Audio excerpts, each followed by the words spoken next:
Assalamualaikum dan selamat sejahtera. Kita nak lihat pula kaedah yang kedua pengiraan susut nilai, iaitu kaedah baki berkurangan.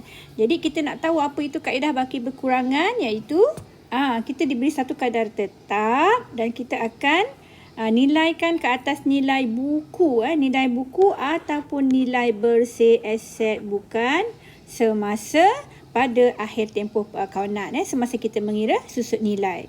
Jadi susut nilai ini akan sentiasa berkurangan dari satu tahun ke tahun akan datang, sebab nilai buku atau nilai bersih A, B, S semakin berkurang. Sebab itu susut nilainya juga akan berkurang. Jadi secara formulanya kita masih lagi menggunakan peratus susut nilai, tetapi kita akan darab baki, iaitu kos aset bukan semasa tolak susut nilai terkumpul darab tempoh semasa. Jadi tempoh semasa ni untuk tahun yang pertama tu, adakah dia dibeli pada awal tahun? Kalau awal tahun maknanya 12/12. Jika dia baru beli, mungkin bulan berapa dia beli? Mungkin awal bulan 10. Jadi 10, 11, 12, 3/12 dan sebagainya lah. Baik, kita akan lihat contoh. Pada 1 Januari 2016, kita beli komputer ni, kosnya RM6,000, susut nilainya 10% kaedah baki berkurangan. Jadi setiap 31 Disember kita akan mengira susut nilai. Jadi pada tahun pertama memang kita beli setahun lah. Jadi 10% darab kosnya tolak susut nilai terkumpul. Kerana dia tahun pertama, maka tidak ada lagi susut nilai terkumpul. Jadi 10% terus darabkan dengan kos sedia ada. Darab 1 tahun dapat 600. Kemudian yang kedua, tadi tahun pertama, tahun kedua 2017 Januari hingga Disember. Jadi kita nak tengok berapa baki dia. Kos dia ialah RM6,000. Tolak susut nilai terkumpul baru 1 tahun. Jadi baru 600. Jadi 6,000 tolak 600 ialah 5,000. 5,400 dan kita darabkan dengan 10%. Dapat 540. Ke tahun ketiga pula kita masih mengira susut nilai. Jadi kali ni susut nilainya ada 2 tahun. Tahun pertama ialah 600. Tahun kedua ialah 540. Jadi 600 campur 540 ialah 1,140. Jadi asalnya kos 6,000. Tolak 1,140 dapat 4,860. Barulah didarabkan. Dah dapat baki, 4,860 tu baki. Darabkan dengan 10%. Dapatlah 480. Okey, kita lihat contoh berikutnya. Jadi pada 1 Januari, kos kita beli RM90,000, 10% kaedah baki berkurangan. Jadi setiap 31 Disember. Jadi katalah kita nak lihat untuk 3 tahun 18, 19, 20. Jadi kita tengok tahun pertama, maksudnya Januari, tarikh kita beli 1 Januari, sehingga 31 Disember 18. Tahun kedua pun cukup setahun, tahun ketiga cukup setahun. Jadi kita akan lihat menggunakan kaedah baki berkurangan, iaitu masukkan formula, iaitu tahun pertama kos dia ialah RM90,000, tolakkan dengan kosong, ya betul.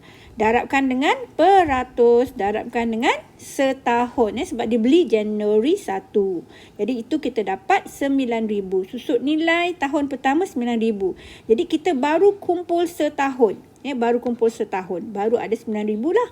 So, tahun berikutnya kita kira lagi. Kali ni kita ada susut nilai daripada tahun pertama. Tahun pertama. Jadi kita akan tolakkan RM90,000 kos, tolak RM9,000. Susut nilai daripada tahun sebelumnya, baru darabkan 10%. Masih lagi dia tahun kedua cukup setahun.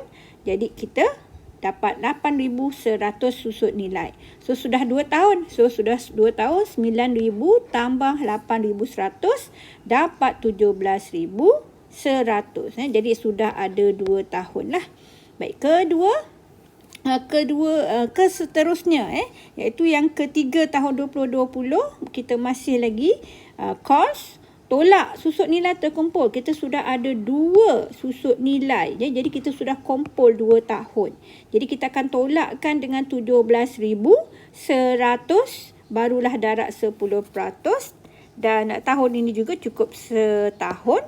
Jadi tahun ketiga, susut nilai makin susut. Makin susut dan makin susut. Kalau awak tengok makin susut kan. Seterusnya kita lihat susut nilai terkumpul sudah ada 3 tahun. Jadi kita tambahkan tahun 18, tambah 19, tambah 20. Kita tambahkan semuanya dan dapat 24,390. Alright. Baik, ini soalan yang kedua ini kita mungkin boleh cuba sendiri. Awak pun boleh cuba juga bagaimana cara dia buat. Ya, betul. Jadi kita dapatkan kos beli dia ialah RM50,000. Tahun pertama tak ada lagi susut nilai terkumpul, so tolak kosong. Darab 10%, darab 12/12. Bagus. Dapat RM5,000 susut nilai. Okey, yang ini pula bagaimana?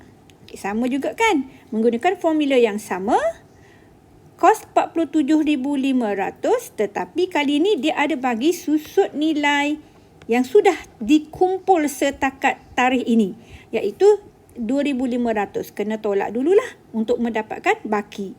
Dah dapat bagi, darabkan dengan 10%. Jadi kita akan dapat 4,500. Jadi masa dia tolak tu, dia mendapat baki sebanyak 45,000. Okey, barulah darabkan dengan 10%. Okey.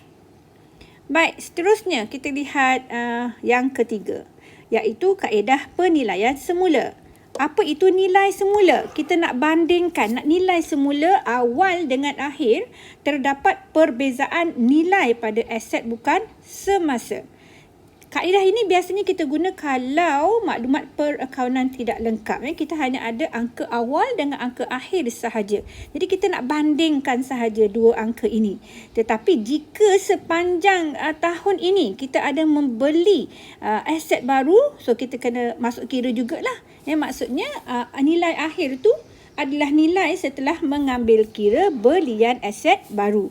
Jadi kita akan masukkan baki awal tambah apa yang kita beli tahun ni, barulah kita bandingkan dengan baki akhir aset bukan semasa itu. Okay, dalam contoh ini, pada 1 Januari kita membeli ataupun kita mempunyai alatan berjumlah 1,800 ni bakinya.